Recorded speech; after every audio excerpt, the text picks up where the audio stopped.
Bismillahirrahmanirrahim. Assalamualaikum warahmatullahi wabarakatuh. Alhamdulillahirabbil alamin.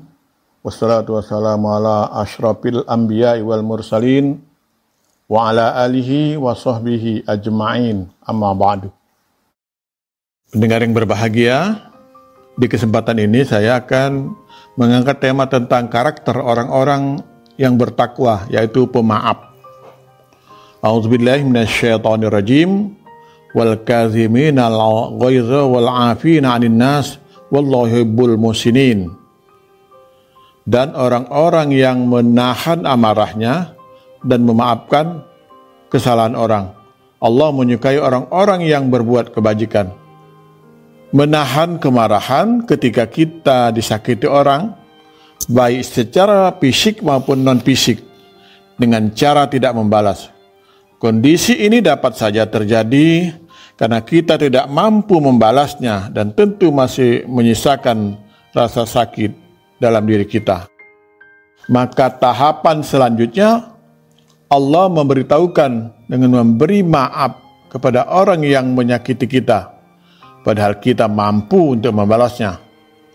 Orang yang paling tinggi adalah orang yang mampu berbuat baik kepada orang lain, dengan cara tidak menyakiti orang lain, baik dengan perkataan ataupun perbuatan.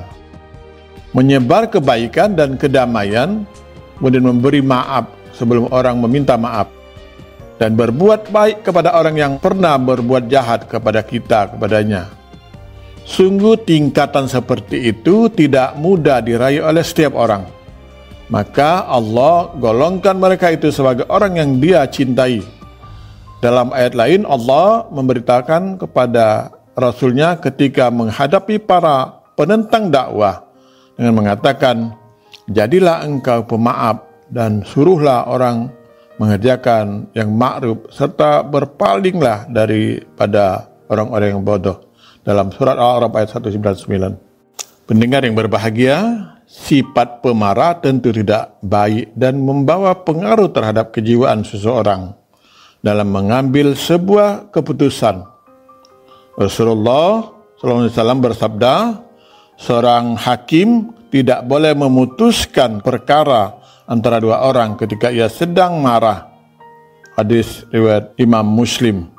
Oleh karena itu, ketika seseorang datang kepada Rasulullah dan meminta untuk dinasihati, Rasulullah menyabdakan, jangan marah, maka diulanginya permintaan nasihat itu beberapa kali. Dan Rasulullah tetap bersabda, jangan marah.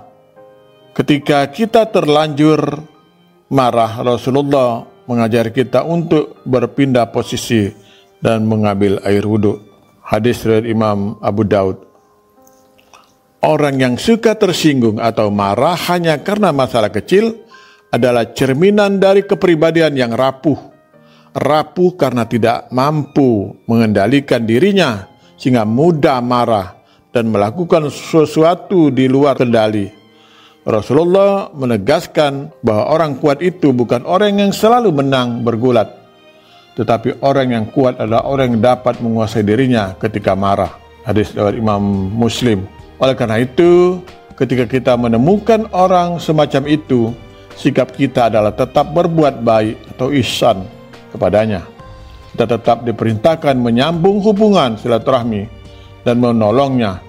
Kita tetap menyapa, tersenyum dan mengucapkan salam, bahkan mendoakan kebaikan untuknya, karena yang dibikin itu adalah akhlak Rasulullah.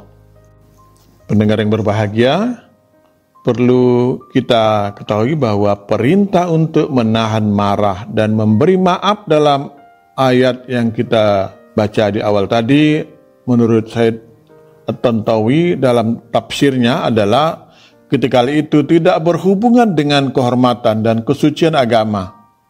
Apabila dalam urusan agama, maka sikap umat Islam harus tegas dan marah terhadap pihak-pihak yang berusaha merusak kesucian agama. Karena apabila kesucian agama dihina dan kita diam, berarti kita termasuk orang yang menghina agama yang kita yakini kebenarannya. Kalau itu dilakukan dengan sengaja dan sadar, maka sikap itu telah mengeluarkan dirinya dari ikatan agama. Dalam tafsir Al-Wasit 130, Sayyidah Aisyah juga menjelaskan karakter Rasulullah yang tidak pernah marah terhadap sesuatu yang berhubungan dengan urusan pribadi. Namun beliau sangat marah karena Allah, apabila larangan Allah atau kehormatan dan kesucian agama dihina atau dilecehkan. Hadis riwayat Imam Bukhari. Pendengar yang berbahagia, demikian salah satu ciri dari karakter orang yang bertakwa, yakni mampu menahan amarah, sebuah perilaku orang yang kita dilatih untuk mendapatkannya melalui ibadah Ramadan ini.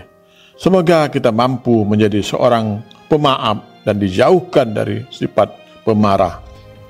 Nasr minallah wa fatun qarib. Wassalamualaikum warahmatullahi wabarakatuh.